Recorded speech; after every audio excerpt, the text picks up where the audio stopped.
Today, I am going to discuss CSI NET Life Sciences evening shift paper, second shift, unit 4, that is cell communication, cancer bioimmunology. So let's begin. Now, if you see this question asked from the TLR section, the toll-like receptors.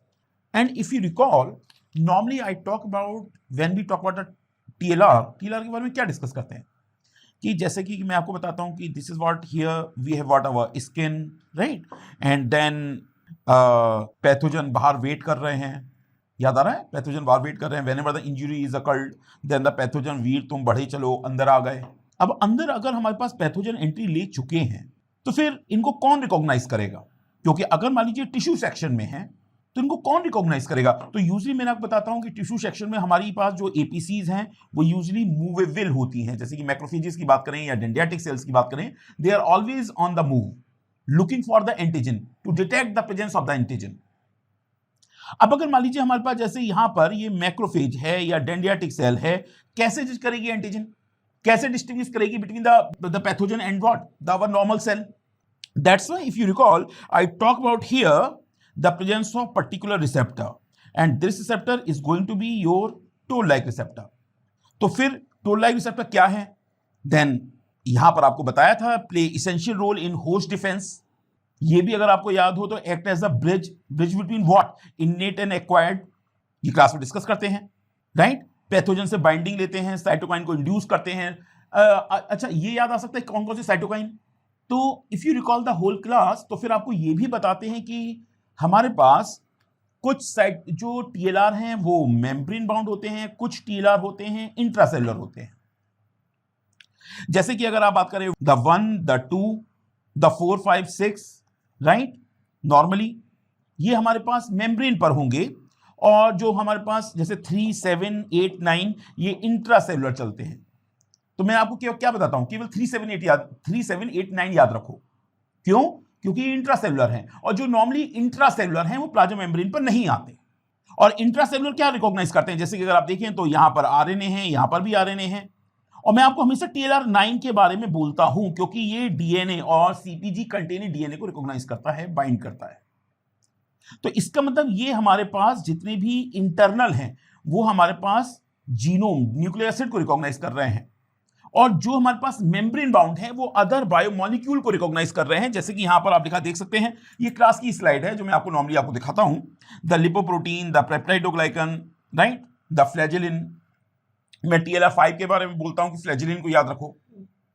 तो अगर अब आप इस तरह से देखें तो फिर आपको दोनों ही डायग्राम में, यानी प्लाज्मा मेम्ब्रेन और जो एंडोसोमल हैं यानी इंट्रासेलुलर हैं, उसमें आपको क्या डिफरेंस नजर आ रहा है। मैं आपको बताता हूं, नॉर्मली जो इंटरसेलुलर होते हैं वो मोनोमेरिक कंडीशन में ही नजर आते हैं, लेकिन जो प्लाज्मा मेम्ब्रेन पर होते हैं वो होमो या हेटेरोडाइमर डेवलप करते हैं। जैसे कि आप यहां पर देख सकते हो, जो टीएलआर 4 है वो होमोडाइमर बना रहा है, टीएलआर 2 है वो होमोडाइमर भी बना सकता है और हेटेरोडाइमर भी बना सकता है। लेकिन हेटेरोडाइमर किसके साथ, अगर 2 है तो 1 के साथ, 2 है तो 6 के साथ, तो हेटेरोडाइमर भी बनाता है। ये चीज क्लास में डिस्कस की गई है। ये चीज जो मैंने आपसे बोला, इतने स्टेटमेंट आपसे बोले, केवल इसलिए बोले ये बताने के लिए कि टीएलआर में हम क्या डिस्कस करते हैं। और देन आपसे क्वेश्चन क्या किया गया है, if the TLR 2 is knocked out. तो अब एक चीज बताइए, अगर आप टीएलआर 2 को नॉकड आउट करेंगे और इसी डायग्राम पर आप आ जाएं तो पहली बात तो टीएलआर 2 की प्रेजेंस पता होनी चाहिए, कहां पर, TLR 2 present here in the plasma membrane. और अगर ये प्लाज्मा मेम्ब्रेन पर है तो क्या कर रहा है, अगर यहां पर ये केवल होमोडाइमर बना रहा होता तो अदर टीएलआर से कोई प्रॉब्लम नहीं थी, केवल होमोडाइमर बना रहा होता तो अदर टीएलआर को कोई प्रॉब्लम नहीं थी। लेकिन होता क्या है, ये 1 और 6 के साथ हेटेरोडाइमर भी बनाता है, और इसीलिए अगर आप टीएलआर 2 को नॉकड आउट करोगे तो हमारे पास क्या 1 के साथ हेटेरोडाइमर बन पाएगा, क्या 6 के साथ हेटेरोडाइमर बन पाएगा, नहीं। तो जो हमारे पास 1 और 6 का रोल आना था, जैसे टीएलआर 2, टीएलआर 6, तो ये जो रोल आना था आ पाएगा, नहीं। क्या ये रोल आ पाएगा, नहीं। तो बस इतना ही बताना है, देख लीजिए, right. PAMP recognized by the which one of the following, the TLR will most probably get affected। कौन सा इफेक्ट होगा, तो या तो 1 के साथ, यहां पर अगर आप देखें तो हमारे पास क्या था, अगर हम देखें तो चूंकि 2 जो है वो 1 और 6 के साथ रोल प्ले करता है, तो या तो हमारे पास 6 इफेक्ट होगा या 1 इफेक्ट होगा। तो आप आंसर निकाल सकते हैं। Okay, come to the next, which of the following pathogen does not have the ability to survive within macrophage. देखिए एक बात मैं आपसे एक चीज कहना चाहता हूं यहां पर, ये क्वेश्चन एक तरह से पहले आया हुआ है, राइट। कभी क्या करते हैं, पैथोजन दे देते हैं और पूछते हैं किस सेल में सर्वाइव करेगा। कभी क्या करते हैं, सेल दे देते हैं, जैसे यहां पर आया है कि किस कहां पर सर्वाइव करेगा। आप अगर देखें ये, और ये इसी से मिलता जुलता कुछ शिफ्ट 1 में भी क्वेश्चन है। अगर आप देखें माइक्रोबैक्टीरियम, लिस्टीरिया दोनों ही मैक्रोफेज में जाते हैं। बार बार आपसे यही कहा जाता है कि हमारे पास जो बैक्टीरिया है वो एक्स्ट्रा सेलुलर होते हैं, लेकिन some are going to be intracellular and the most prominent are macrophage, mycobacterium and the listeria, ये दोनों ही मैक्रोफेज में जाते हैं। जहां तक अगर आपको याद हो तो इसका अंदर हमारे पास क्या पूछा है, डज नॉट, तो ये तो आंसर होंगे नहीं। अब अगर हम लीशमानिया की बात करें तो लीशमानिया कोई मैक्रोफेज स्पेसिफिक नहीं होती, वो ल्यूकोसाइट में जा सकती हैं, वो डिफरेंट सेल में जा सकती हैं, ल्यूकोसाइट में जा सकती हैं, इंटेस्टाइनल म्यूकोसा में जा सकती हैं, हिपेटोसाइट में जा सकती हैं। तो ऐसा नहीं कि लीशमानिया कोई मैक्रोफेज स्पेसिफिक होती है, जैसे कि माइकोबैक्टीरियम मैक्रोफेजेस में ही जाते हैं, लेकिन लीशमानिया जरूर नहीं जाए, लेकिन हाँ ल्यूकोसाइट की बात कर रहे हैं तो मैक्रोफेज में भी जा सकती हैं। इसका मतलब ये 3 तो आंसर नहीं होने वाले। अच्छा, अगर ये क्वेश्चन आया है तो मैं आपको एक चीज बताता हूं, देखिए हर चीज क्लास में तो डिस्कस नहीं होती, लेकिन हियर एंड देयर लिंक कर सकते हैं। अच्छा, सिस्टोसोमा की कई बात करते हैं क्लास में, yes, cells of immune system में करते हैं, जब इयोसिनोफिल पढ़ाते हैं तब करते हैं। सिस्टोसोमियासिस याद आ रहा है? अगर सिस्टोसोमा की अगर हम बात करेंगे तो क्या है, सिस्टोसोमा हमारी बॉडी में कैसा आएगा, वाटर बॉर्न है, फ्लैट वर्म है, राइट। सिस्टोसोमियासिस कॉज करता है, तो ये नॉर्मली क्या है, फ्लैट वर्म है, पैरासिटिक है, ये इसे न्यूट्रिशन चाहिए, तो ये नॉर्मली ब्लड कैपिलरीज में आपको मिलेगा। जैसे कि लीशमानिया, माइकोबैक्टीरियम और लिस्टीरिया को तो क्लास में डिस्कस करते ही हैं। अगर लीशमानिया की बात करें तो लीशमानिया क्या है, प्रोटोजोअन है, और आपने डेफिनेटली कभी ना कभी इस तरह से पढ़ा होगा कि ये काला जार, डम डम फीवर, मैं इसकी बात कर रहा हूं, दैट इज व्हाट, काला जार की बात कर रहा हूं, या डम डम फीवर की बात कर रहा हूं, राइट, या ब्लैक फीवर की बात कर रहा हूं। ये इसलिए मैं बोल दे रहा हूं क्योंकि हो सकता है कि अगर मान लीजिए इस बार ये आ गया है, अगली बार हो जाए काला जार इज कॉज्ड बाय, और द डम डम fever is caused by, the black fever is caused by, तो आपको पता होना चाहिए हम लीशमानिया की बात कर रहे हैं, प्रोटोजोअन होता है। ओके, तो इजीली आप आइडेंटिफाई कर सकते हैं कि आंसर हमारे पास सिस्टोसोमा जा रहा है, क्योंकि ये ब्लड कैपिलरीज में मिलेगा rather than the within the cell like macrophages. Come to the next, what will you say about this question.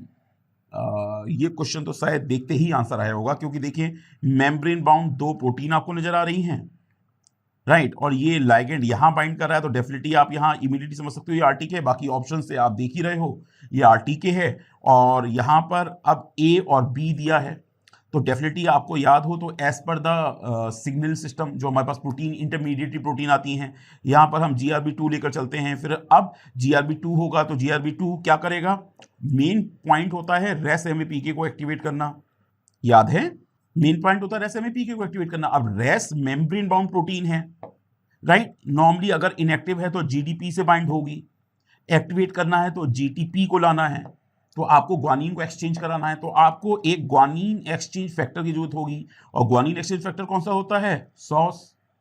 तो और आपको ये भी बताया था, एक तरफ सॉस GRB2 से बाइंड करता है और एक तरफ सॉस रेस से बाइंड करता है। Race is going to be activated, अब रेस एक्टिवेट होगी तो वो रेफ को एक्टिवेट करेगी, फिर रेफ MEK को करेगा, ERK को करेगा, रिमेंबर K1 K2 K3। तो ये तो देखते ही आंसर आ जाना चाहिए, इसमें तो मुझे नहीं लगता कि आपको इसमें इस क्वेश्चन में डिस्कशन की भी जरूरत नहीं है, क्योंकि मल्टीपल टाइम करते हैं, सेल सिग्नलिंग में भी आप करते हो, कैंसर बायो में भी हम लाते हैं। रैस में फिर आपको याद है, फिर रैस में हम ये भी बताते हैं कि हमारे पास C रैस होता है, फिर रैस D की बात करते हैं, याद आया कैंसर बायो।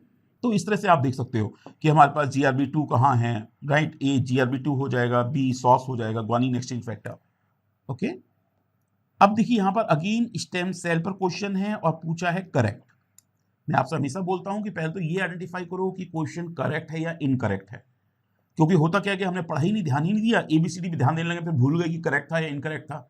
क्लास में भी यही बोलता हूं, whenever you just go for any question to identify what is being asked, that is what, आपको करेक्ट को पता करना है या इनकरेक्ट को पता करना है, तो यहां पर हमें करेक्ट को आइडेंटिफाई करना है। अच्छा, स्टेम सेल जैसी आती है तो इमीडिएटली दिमाग में 3 चीजें क्लियर होनी चाहिए, जो मैं नॉर्मली बताता भी हूं, 3 property, self renewable, undifferentiated, asymmetric cell division, यही बोलते हैं, self renewable, asymmetric cell division and what, undifferentiated, यही 3 वर्ड आते हैं, क्योंकि कोई भी स्टेम सेल होगी वो अनडिफरेंशिएटेड होगी। अगर ये चीज याद है तो बाकी हम आगे बढ़ सकते हैं। देखिए क्या लिखा है, stem cells can not be maintained in culture. अच्छा एक चीज बताइए, अगर यहां पर लिखा stem cell can not be maintained in culture, अब ये बताइए नंबर ऑफ रिसर्च, अगर हम कैंसर बायो के लिए देखें, अगर हम नॉर्मल ऑर्गेनोजेनेसिस के देखें, या हम ये देखें कि किस तरह से हम ऑर्गन ट्रांसप्लांटेशन को बचा सकते हैं, पर्सन को रोक सकते हैं, राइट, वो सब स्टेम सेल रिसर्च पर ही चल रहा है। और अगर आप स्टेम सेल को कल्चर ही नहीं कर पाओगे तो फिर आप रिसर्च कैसे करोगे? इनफैक्ट स्टेम सेल को कल्चर करने के लिए जैसे आगे लिखा है डिस्टिंक्ट एनवायरनमेंट चाहिए, ये सही है, डिस्टिंक्ट एनवायरनमेंट चाहिए होता है, लेकिन आपने डेफिनेटली कल्चर, जो सेल कल्चर ही नहीं हो सकती आप उसे इन विट्रो यूज कैसे करोगे? तो ये गलत है। During asymmetrical cell division one of the daughter cell is retained at stem cell, ये तो बेसिक है। अगर स्टेम सेल का बेसिक देखें तो यही बताते हैं कि हमारे पास अगर स्टेम सेल है, एसिमेट्रिक सेल डिवीजन करेगी तो one of the cell will behave like the stem cell and the cell will go for the further as per the stimulation will behave like that. तो आपको अगर याद है तो पहले ही हम क्लास में बोलते हैं कि एक बार बताइए हमारे पास जो ब्लड सेल्स हैं, आरबीसीज हैं, डब्ल्यूबीसीज हैं, प्लेटलेट्स हैं, उनकी फिक्स लाइफ स्पान है। तो ऐसे हमारी बॉडी में कितनी स्टेम सेल हैं जो whole life since birth till death हमें सेल्स प्रोवाइड करती रहती हैं? ये स्टेटमेंट आपसे बोलता हूं। तो फिर मैं आपको ये भी बताता हूं कि हमारे पास स्टेम सेल एसिमेट्रिकली डिवाइड करती हैं। एसिमेट्रिकल मतलब one of the cell will behave like a parent cell, तो वही ये बोला हुआ है, asymmetrical cell division one of the daughter cell behave as a parent cell. 100% सही है, कोई डाउट नहीं है, राइट। अब अगर सी में आ जाएं तो stem cell derive transit amplifying cells are differentiated cells. देखिए पहला पॉइंट क्या था, सेल्फ रिन्यूएबल अनडिफरेंशिएटेड, यहां डिफरेंशिएटेड वर्ड आ गया।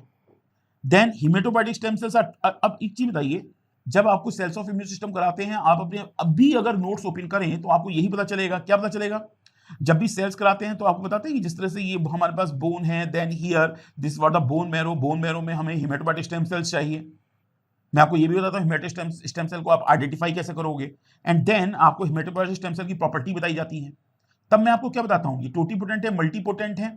जैसे कि मैं आपको पोटेंसी जब बताता हूं तो टोटी बताता हूं, राइट। फिर आपको क्या बताते हैं, फिर आपको प्ल्यूरी बताते हैं, फिर आपको मल्टी बताते हैं, ऑलिगो बताते हैं, यूनी बताते हैं, यही बताते हैं। तो इनमें से कौन सी है? ओबेसिकली आपको बताया था टोटी जो होती है वो मरूला स्टेज पर मिलती है, राइट। जायगोट से जब मरूला मिलेगा तब आपको टोटी मिलती है। प्ल्यूरी अगर आपको बायो में याद आ जाए तो हम यहां पर इनर सेल मास को ढूंढते हैं, और मल्टी में फिर हमारे पास हिमेटोपोइटिक स्टेम सेल्स आती है। यहां तो टोटी दिया हुआ है, और मैं आपसे ये भी पूछता हूं कि राइट नाउ आप अगर अपनी बॉडी में देखो तो आपको टोटी मिलेगी, प्ल्यूरी मिलेगी, मल्टी मिलेगी, राइट। आप अपनी बॉडी में चेक करो तो what kind of cell you have, do you have? तो मैं पूछता हूं आपसे कि टोटी मिलेगी, मल्टी मिलेगी, प्ल्यूरी मिलेगी, आपको बार बार एक ही चीज बताती है, टोटी और प्ल्यूरी एम्ब्रियोनिक डेवलपमेंट में मिलती हैं। अभी आपकी एडल्ट बॉडी है, एडल्ट बॉडी में एडल्ट स्टेम सेल्स होंगी, और adult stem cells neither the toti nor the pluri, adult stem cells are neither the toti nor the pluri, वो नॉर्मली मल्टी पे चलती है। तो क्लास से ही है। Again nitric oxide acts as intercellular secondary messenger by stimulating. Diagram तो जैसे ही नाइट्रिक ऑक्साइड देखा होगा तो डायग्राम तो इमीडिएटली क्लिक किया होगा। ये डायग्राम आपको इस तरह से हम बताते हैं, ब्लड कैपिलरीज का डायग्राम याद है, यहाँ पर ब्लड कैपिलरीज का इस तरह से डायग्राम बना के दिखाते हैं। फिर आपको वेस्कुलर स्मूथ मसल्स दिखाते हैं, याद आया डायग्राम। फिर आपको बताते हैं कि हमारे पास नॉस थर्ड एक्टिवेट होता है, नॉस थर्ड में यहाँ पर आर्जिनिन होगा इन the presence of oxygen, then you are going to have the nitric oxide and citrulline. This nitric oxide being as a gaseous molecule है ये, so that's why फिर मैं आपसे ये भी पूछता हूँ कि इसके रिसेप्टर कहाँ होंगे। गैसियस मॉलिक्यूल है तो ये नॉन पोलर होगा, नॉन पोलर होगा तो इजीली प्लाज्मा मेम्ब्रेन को क्रॉस कर जाएगा। इसके लिए इसका रिसेप्टर इंटरनल होना चाहिए, और अगर रिसेप्टर इंटरनल होगा तो आपको यहाँ पर हियर एक रिसेप्टर मिलेगा जिसे आप बोलते हैं रिसेप्टर ग्वानिल साइक्लेज। याद आ गया? ये तो मैंने आपको डिटेल में बताया है, नहीं तो क्वेश्चन देखते ही आपको पता चलेगा nitric oxide act as intercellular secondary messenger by stimulating. Nitric oxide किसको स्टिमुलेट करता है, क्वेश्चन यहां पर है।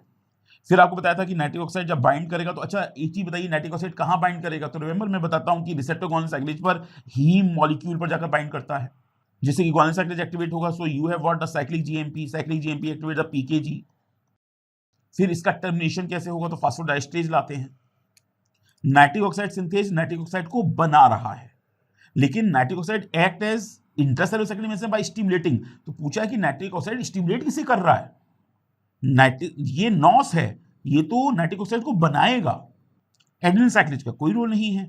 ग्वानिन साइक्लेज एक्टिवेट होगा और फास्फोडाइस्टर रोज टर्मिनेशन में आएगा, यानी नाइट्रिक ऑक्साइड के रोल को आपको खत्म करना है तो आपको फास्फोडाइस्टेज की जरूरत पड़ेगी। और नाइट्रिक ऑक्साइड का रोल क्या होता है, रिमेंबर बताया था, vasodilation, smooth muscle relaxation, gaseous neurotransmitter, इस तरह के डिस्कस किए थे। Now what do you say about this question? Obviously जो स्टूडेंट्स पुराने होंगे डेफिनेटली उनको प्रॉब्लम आई होगी, लेकिन अब आपको पता है कि नोट्स कॉन्स्टेंटली अपडेट किए जाते हैं। अब चूंकि कोविड की बात चल रही है, कोविड की अगर वैक्सीन अगर इंडिया में देखें तो आपको पता है एक कोवैक्सिन है और एक कोविडशील्ड है, राइट। और कोविडशील्ड जो है, जो नॉर्मली इंडिया में इजीली अवेलेबल रही है, 90% तो वैक्सीनेशन इसी का हुआ है, और ये सीरम इंस्टीट्यूट ऑफ इंडिया बना रही है, लेकिन ये लाइसेंसिंग है। सीरम इंस्टीट्यूट ऑफ इंडिया ने इसको रिसर्च नहीं की है, इसको उसको डेवलप नहीं किया है, वो simply Serum Institute of India licensing के थ्रू से बना रही है। तो this is not as such Indian, right, even though Serum Institute of India is the Indian company, but Covishield is coming from what, the UK से आ रही है।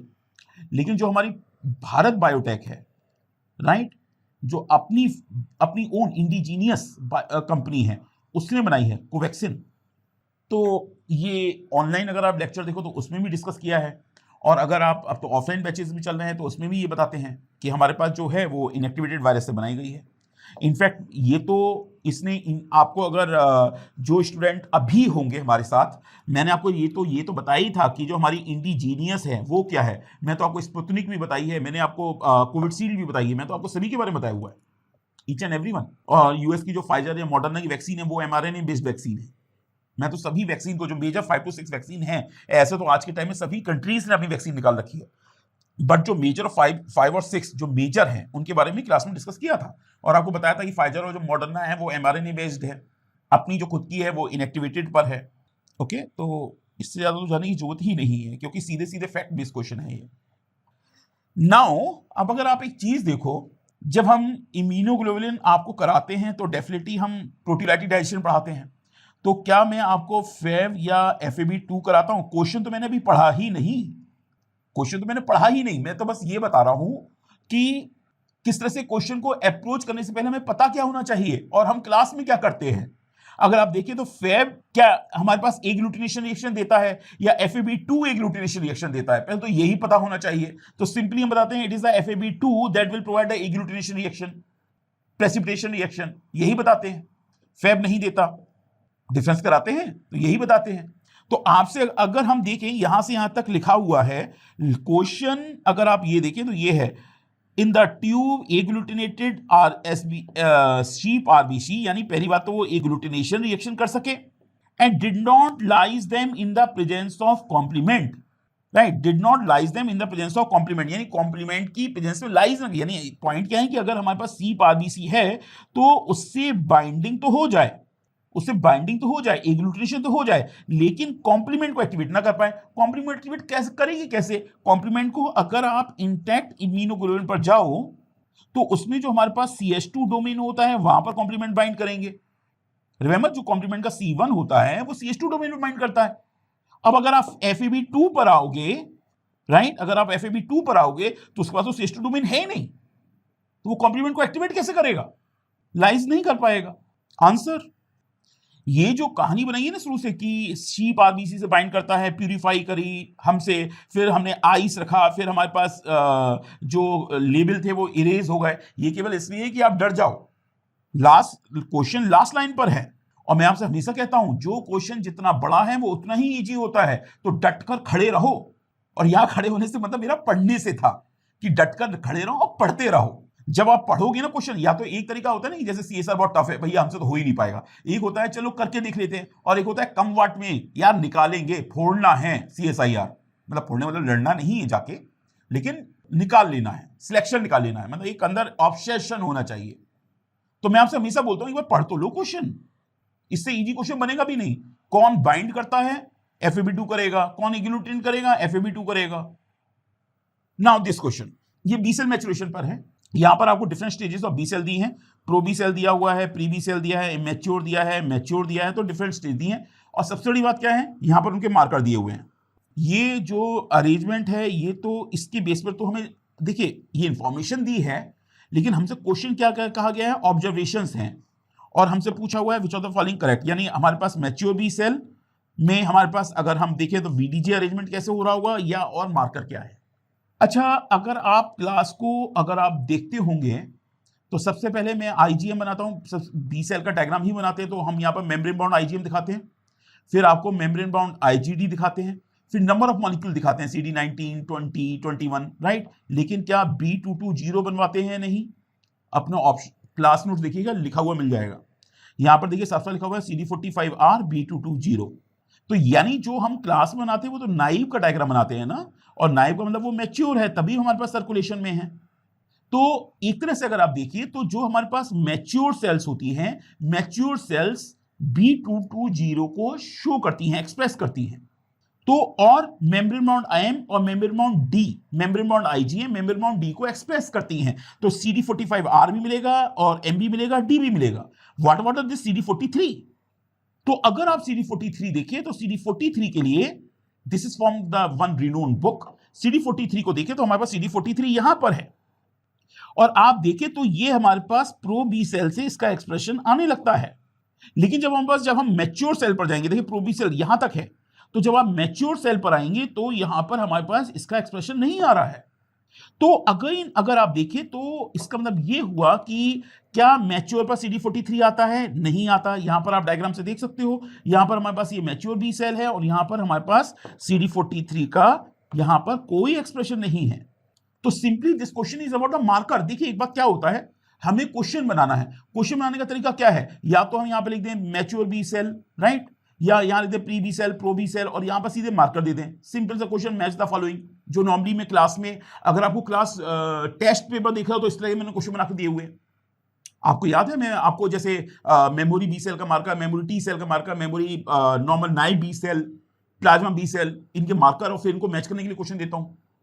तो अगर आप देखें तो हमारे पास जो मैच्योर बी सेल है उस पर 220 होगा, M होगा, D होगा, 43 नहीं होगा। ये सही है, इसका मतलब 1 सही है। अब अगर हम सेकंड पर आ जाएं, here is the point, listen carefully now. बात हो रही है प्रो बी सेल की, और डेफिनेटली जो आप मेरे स्टूडेंट्स रहे होंगे, जो मेरे स्टूडेंट्स हैं मैं उनकी पहले बात कर रहा हूं, क्योंकि उनको प्रो बी सेल में मैं CD43 लिखवाता हूं। यस, प्रो बी सेल में CD43 लिखवाता हूं और यहां लिखा हुआ है। और चूंकि प्रो बी सेल क्या है, अभी just it is the beginning of the B cell maturation, अभी बी सेल का मैच्योरेशन जस्ट स्टार्ट ही हुआ है। जैसे कि मैं आपको बोन मैरो दिखाता हूं, यहां पर प्रो बी सेल दिखाता हूं, पहले प्रो बी सेल से फिर हमारे पास प्री बी सेल से फिर हमारे पास इमेच्योर बी सेल, इस तरह से आपको दिखाता हूं। तो जो pro B cell, pre B cell और इमेच्योर बी सेल है, तो प्रो बी सेल को आप प्री बी सेल से कैसे डिस्टिंग्विश करोगे?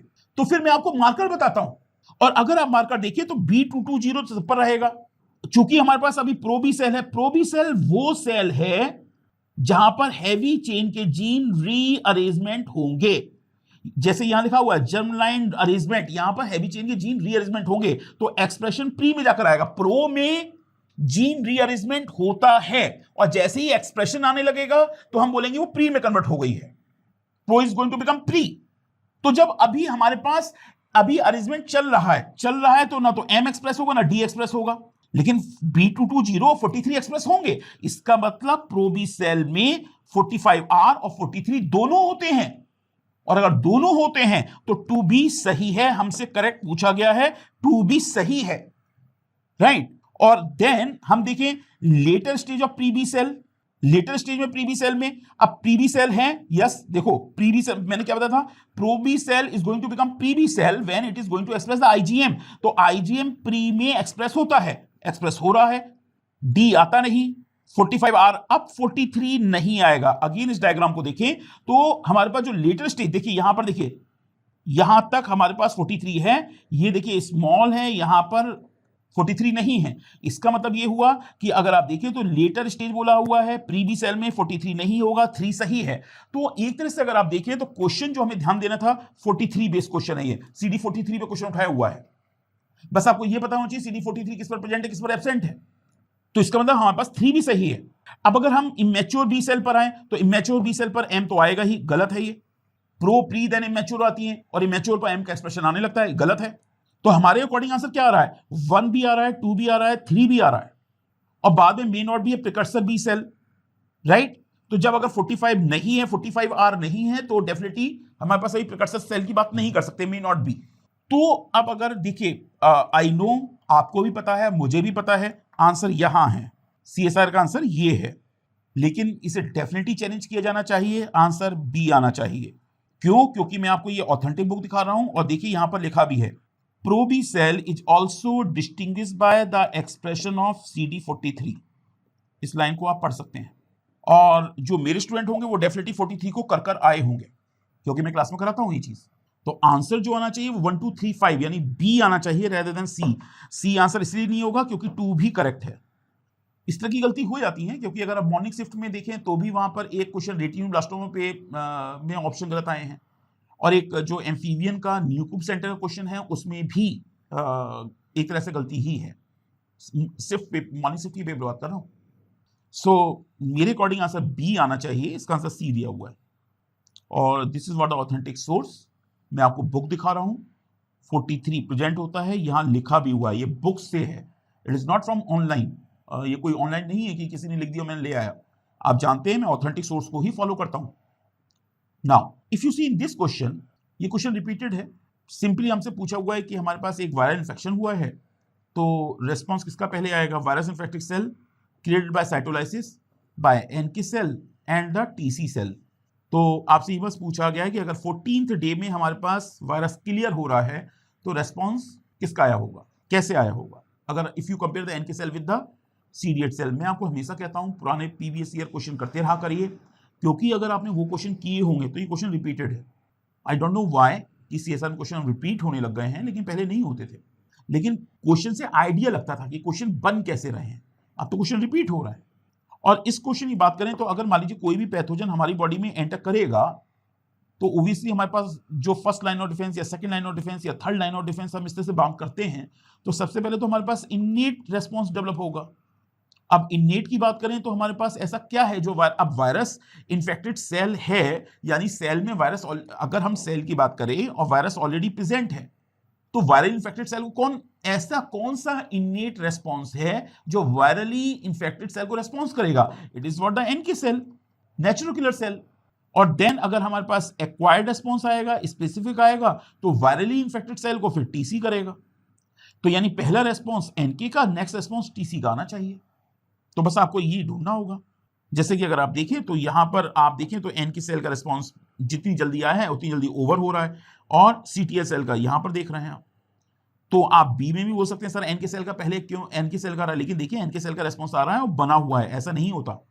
NK सेल एक बार अगर रेस्पॉन्स दे रही हैं तो वो TC सेल की तरह बिहेव करती है, इन द सेंस वो ग्रेन्जाइम रिलीज करती हैं, परफोरिन रिलीज करती हैं, तो रेस्पॉन्स आएगा, then response will be over. Innate response temporary होता है, ट्रांजिएंट होता है, परमानेंट नहीं होता। ये परमानेंट रेस्पॉन्स को दिखा रहा है, इसलिए गलत है।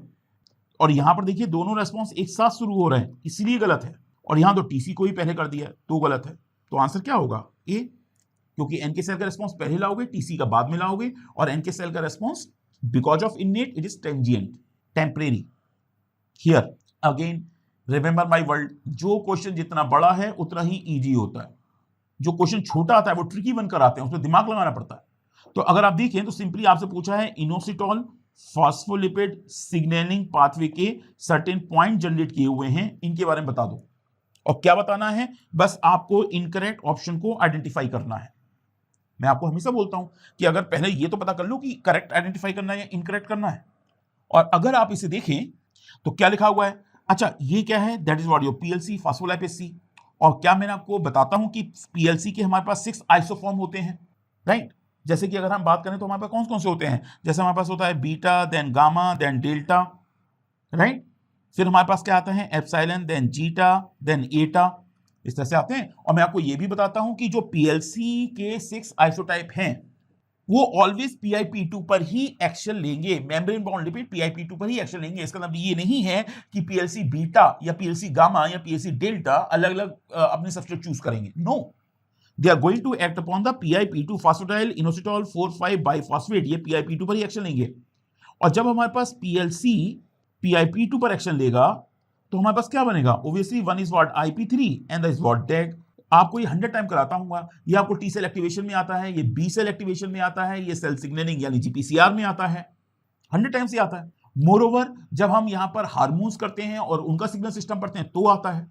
तो अब PLC beta acts on PIP2 which present in the inner half, obviously PIP2 membrane bound है, सही है ये। फिर आपसे कहा गया है PLC beta cleave PIP2 to generate two product IP3 and DAG, ये भी सही है। यहां आपको बताया ही है कि IP3 और DAG बन रहे हैं। फिर अब हमें क्या पता करना था, इनकरेक्ट, और यहां पर क्या लिखा है IP3 is lipid soluble molecule. देखिए मैं जब जैसे ही नॉर्मली क्लास में ही करता हूं और आपको अगर याद आ रहा हो तो हम क्या बोलते हैं IP3 और DAG को अलग अलग करते हैं। फिर मैं आपसे पूछता हूं, देखिए ये है डाई एसाइल ग्लिसरॉल, राइट, ये लिपिड मॉलिक्यूल है तो ये प्लाज्मा मेम्ब्रेन पर ही रहेगा।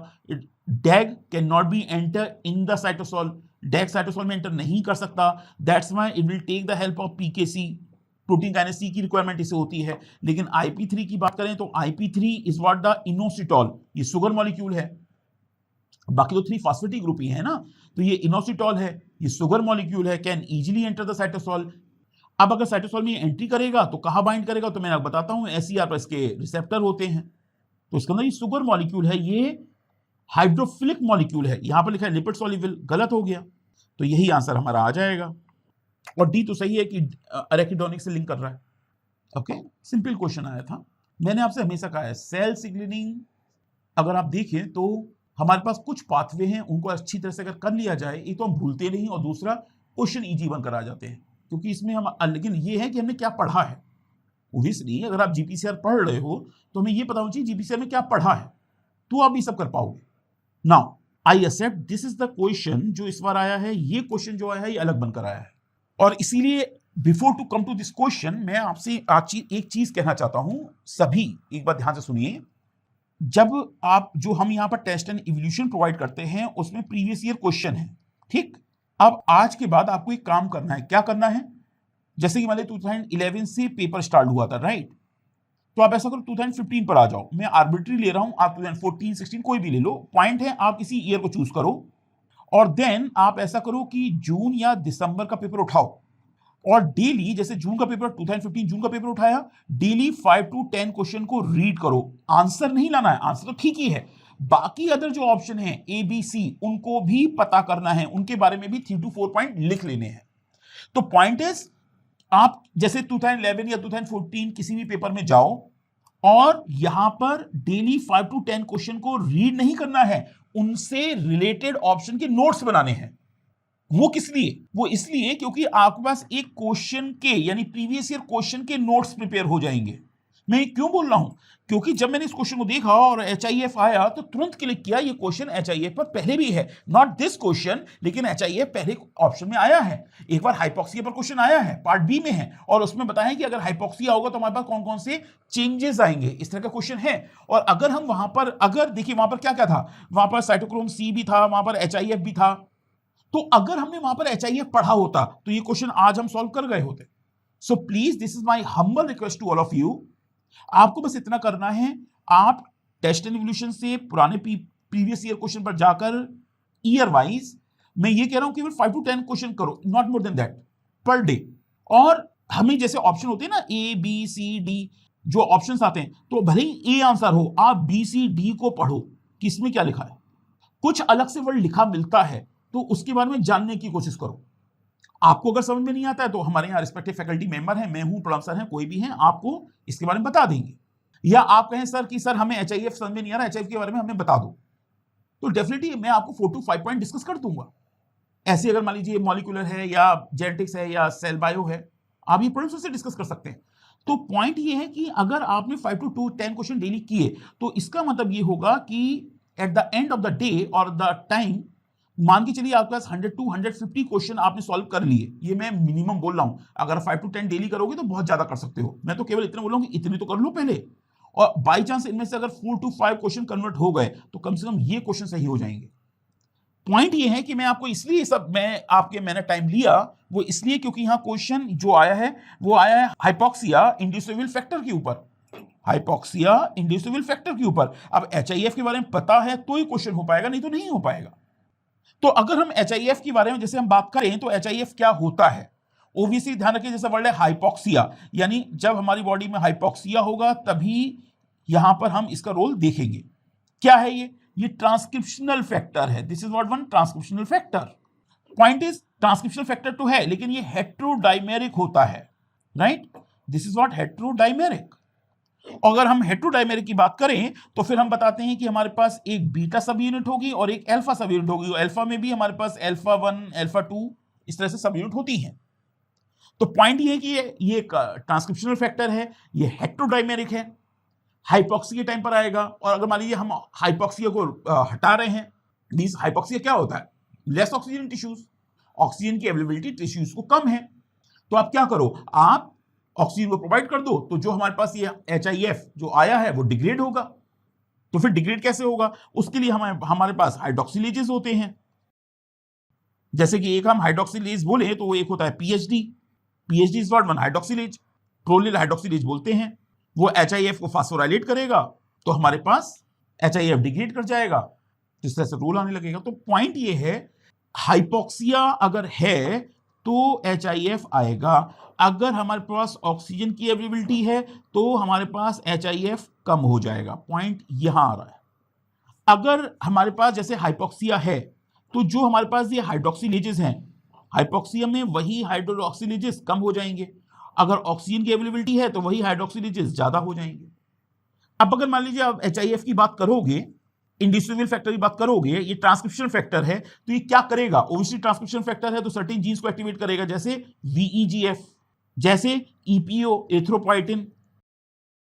क्योंकि अगर हाइपोक्सिया है, ऑक्सीजन की अवेलेबिलिटी कम है, तो आपको एंजियोजेनेसिस बढ़ानी होगी, आपको एथ्रोपोइटिन लाना पड़ेगा। और ये पॉइंट मैं आपसे इसलिए डिस्कस कर रहा हूं, जब तक ये पॉइंट हमारे पास नहीं है हम इस क्वेश्चन को नहीं कर सकते। तो अगर और फिर अब अगर देखें तो gradient of oxygen available to the cell in inner region of tumour tissue environment is typically low. Obviously जो हमारे पास कैंसरस सेल हैं, मेलिनेंट सेल हैं, दे आर हाइपोक्सिक, वो बार बार डिवाइड कर रही हैं, उन्हें ऑक्सीजन की रिक्वायरमेंट है तो वो हाइपोक्सिक होती हैं, राइट? और लेकिन क्वेश्चन ये आया था, if enough oxygen is supplied, तो नॉर्मली वो हाइपोक्सिक सेल है, मेलिग्नेंट सेल हाइपोक्सिक है, लेकिन आप उन्हें अगर ऑक्सीजन दे दो तो क्या होगा? यहां क्वेश्चन था। ऑब्वियसली हम इस पार्ट पर हैं, आप उन्हें ऑक्सीजन दे रहे हैं, हम इस पार्ट पर हैं, तो अगर आप ऑक्सीजन दोगे तो हमें HIF की कोई जरूरत नहीं है, HIF को डिग्रेड करना होगा। इसीलिए देखिए HIF stable in the cell under hypoxic condition. Hypoxic में HIF होगा लेकिन में अंडरगो ऑक्सीजन डिपेंडेंट हाइड्रोक्सिलेशन। ये आ रहा है PHD जो है, अगर आप ऑक्सीजन की अवेलेबिलिटी करोगे तो PHD यानी प्रोलिल हाइड्रोक्सिलेज की कंसंट्रेशन बढ़ेगी, वो HIF को हाइड्रोक्सिलेशन पर ले जाएगा और डिग्रेड कर देगा। ये सही है। और हमें ये पता करना है विच मे नॉट अकर, यानी आप हाइपोक्सिक सेल को अगर ऑक्सीजन दे रहे हो तो क्या नहीं होगा। Warburg effect will be reverse conversion of glucose to lactate will. ये गलती हो रही है, ये गलती हो रही है। ग्लूकोज टू लैक्टेट अब भी बनेगा, ग्लूकोज टू लैक्टेट अब भी बनेगा, यहां गलती हो रही है। Expression of HIF 1 alpha dependent gene will be lowered, right? Expression of, obviously अगर आप ऑक्सीजन दोगे तो अगर जब हाइपोक्सिया था तो आप VEGF लाए, हाइपोक्सिया था तो आप EPO लाए, अब अगर आप ऑक्सीजन दे रहे हो तो यही कम हो जाएंगे। सही है। तो इसका मतलब ये हुआ कि हमारे पास हमें HIF के बारे में पता होना चाहिए था, तभी आंसर आ पाएगा। Now see this question. इस क्वेश्चन में क्या है, यहां पर हमारे पास ये पूछा गया है कि जो पैथोजन है वो हमारे पास कौन कौन सी मैकेनिज्म को इवॉल्व कर रहे हैं जिससे कि वो होस्ट इम्यून रिस्पॉन्स से अपने आप को बचा सके। तो यहां पर हमारे पास देखिए परफेक्ट एग्जांपल वैक्सीन और HIV ऑलरेडी दिया है। मतलब हमें इस तरह के पैथोजन दे दिए गए हैं कि हमें ज्यादा ये सोचने की जरूरत नहीं कि हम सारे याद कर लेते, कि सारे तो वैसे भी याद नहीं होंगे, कुछ को अगर हम याद कर ले तो आंसर तब भी निकलता है। जैसे HIV है, वी ऑल नो HIV के अगेंस्ट वैक्सीनेशन इसलिए डेवलप नहीं हो पा रहा है क्योंकि बार बार अपने आप को चेंज कर रहा है, तो एंटीजेनिक वेरिएशन का केस बनता है। वैक्सीनिया है, वैक्सीनिया क्या कर रहा है? वैक्सीनिया हमारे पास यहां पर हियर एंटीबॉडी मीडिएटेड डिस्ट्रक्शन को रोकता है, इवेट करता है। देखिए ये फैक्चुअल क्वेश्चन है, इसको याद करना होगा, ये इसमें कोई कंसेप्ट नहीं है जिसको हम डिस्कस करते रहें। ये आपको जब भी इस तरह के क्वेश्चन आते हैं तो आपको इन्हें याद ही करना होगा, ये फैक्ट बेस्ड क्वेश्चन आ रहा है। लेकिन ये बात ध्यान रखिए, अगर आप ये वैक्सीन या हेपेटाइटिस सी, HIV अगर आप ये याद कर लेते हैं, क्वाइट पॉसिबल अगर इसी पर बेस्ड नेक्स्ट क्वेश्चन आ रहा है तो आप कर ले जाओगे। और इसीलिए कह रहा हूं कि ये प्रीवियस ईयर में भी ऐसे क्वेश्चन बनते रहे हैं, आप उनको भी याद कर लो। अगर आप ऐसा करोगे तो क्वाइट पॉसिबल आपके पास 8 to 10 पैथोजन तैयार हो जाएंगे, क्वाइट पॉसिबल उनमें से 2 नेक्स्ट क्वेश्चन में मैच हो रहे होंगे। So this is the end of unit 4 discussion.